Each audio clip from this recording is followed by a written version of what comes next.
बार बेताल विक्रम की पीठ पर चढ़ा और बोला, विक्रम चलो मैं तुम्हें एक कहानी सुनाता हूँ। काशी में प्रताप मुकुट नाम का एक राजा राज्य करता था।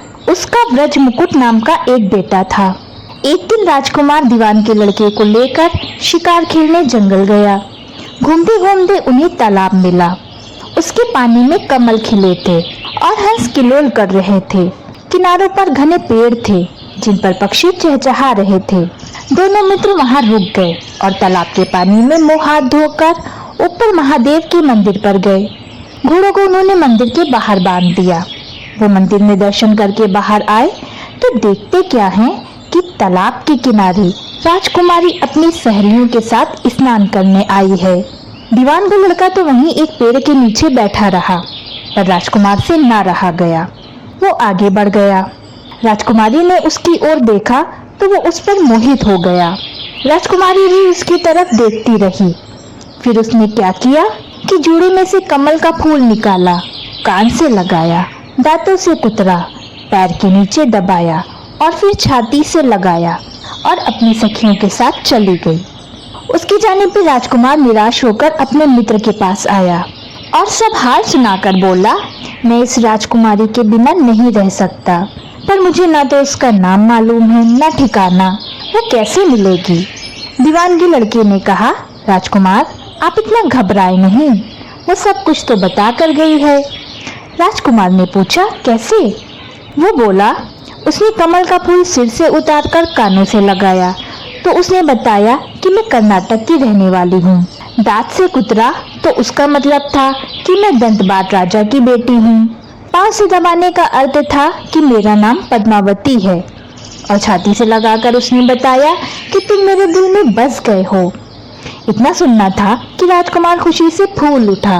बोला, अब मुझे कर्नाटक देश में ले चलो। दोनों मित्र वहां से चल दिए। घूमते फिरते सैर करते कई दिन बाद वहां पहुंचे। राजा के महल के पास गए तो एक बुढ़िया अपने द्वार पर बैठी चरखा काट रही थी।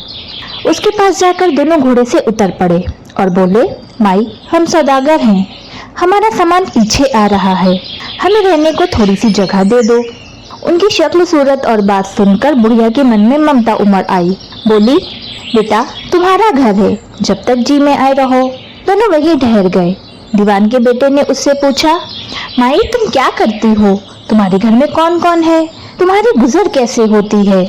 बुढ़िया ने जवाब दिया, बेटा मेरा एक बेटा है जो राजा की चाकरी में है। मैं राजा की बेटी पद्मावती की धाई थी। बूढ़ी हो जाने पर अब घर में रहती हूँ। राजा खाने पीने को दे देता है। दिन में एक बार राजकुमारी को देखने महल में जाती हूँ। राजकुमार ने बुढ़िया को कुछ धन दिया और कहा, माई कल तुम वहाँ जाओ तो राजकुमारी से कह देना कि जेठ सुदी पंचमी को तुम्हें तालाब पर जो राजकुमार मिला था वो आ गया है। अगले दिन जब बुढ़िया राजमहल गई तो उसने राजकुमार का संदेशा उसे दे दिया। सुनते ही राजकुमारी ने गुस्सा होकर हाथों में चंदन लगाकर उसके गाल पर तमाचा मारा और कहा, मेरे घर से निकल जा। बुढ़िया ने घर आकर सब हाल राजकुमार को कह सुनाया। राजकुमार हक्का बक्का रह गया। तब उसके मित्र ने कहा, राजकुमार आप घबराए नहीं, उनकी बातों को समझें। उसने 10 उंगलियां सफेद चंदन में मारी हैं। इससे उसका मतलब ये है कि अभी 10 रोज चांदनी के हैं। उनके बीतने पर मैं अंधेरी रात में मिलूंगी। 10 दिन बाद बुढ़िया फिर वहां पहुंची। इस बार राजकुमारी ने उसे फटकार कर पश्चिम की खिड़की से बाहर निकाल दिया। उसने आकर राजकुमार को बता दिया। सुनकर दीवान का लड़का बोला, मित्र उसने आज रात को तुम्हें उस खिड़की की राह में बुलाया है। मारे खुशी के राजकुमार उछल पड़ा। समय आने पर उसने बुढ़िया की पोशाक पहनी, इत्र लगाया, हथियार बांधे।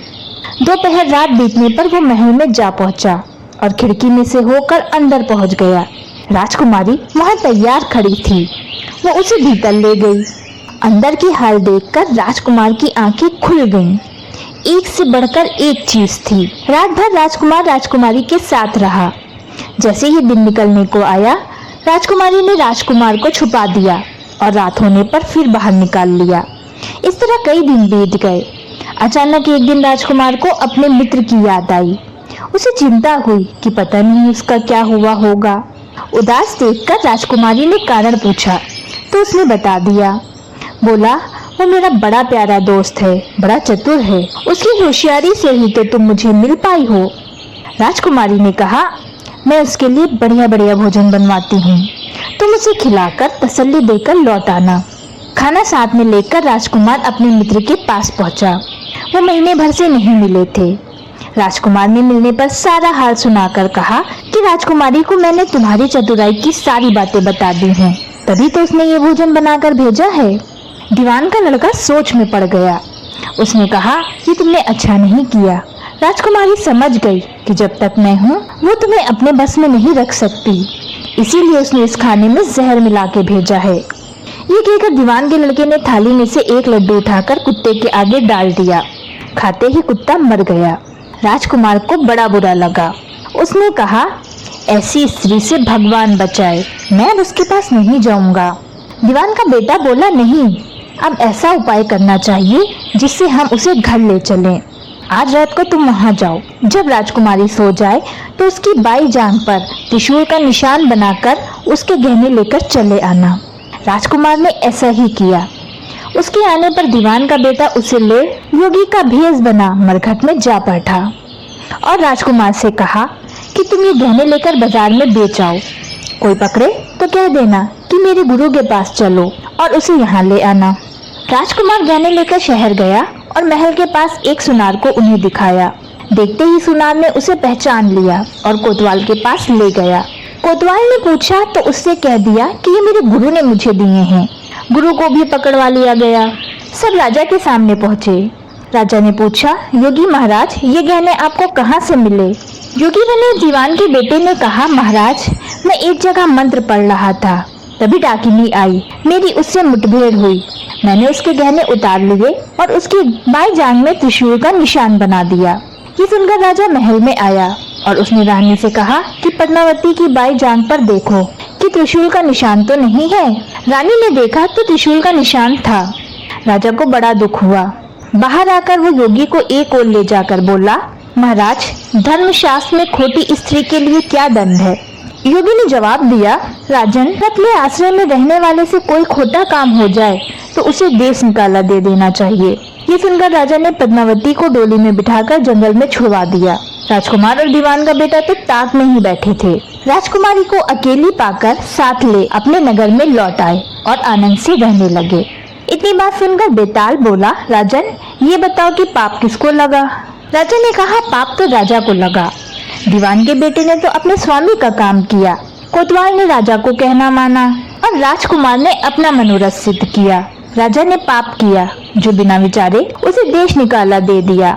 राजा का इतना कहना था कि बेताल फिर उसी पेड़ पर जा लटका। राजा वापस गया और बेताल को लेकर चल दिया। तो फ्रेंड्स, आज की कहानी में बस इतना ही। उम्मीद करती हूँ आपको कहानी पसंद आई होगी। तो अगर मेरी कहानी पसंद आई हो तो प्लीज इसे लाइक कीजिए, शेयर कीजिए और मेरे चैनल को सब्सक्राइब कीजिए। मिलते हैं आपसे अगली वीडियो में।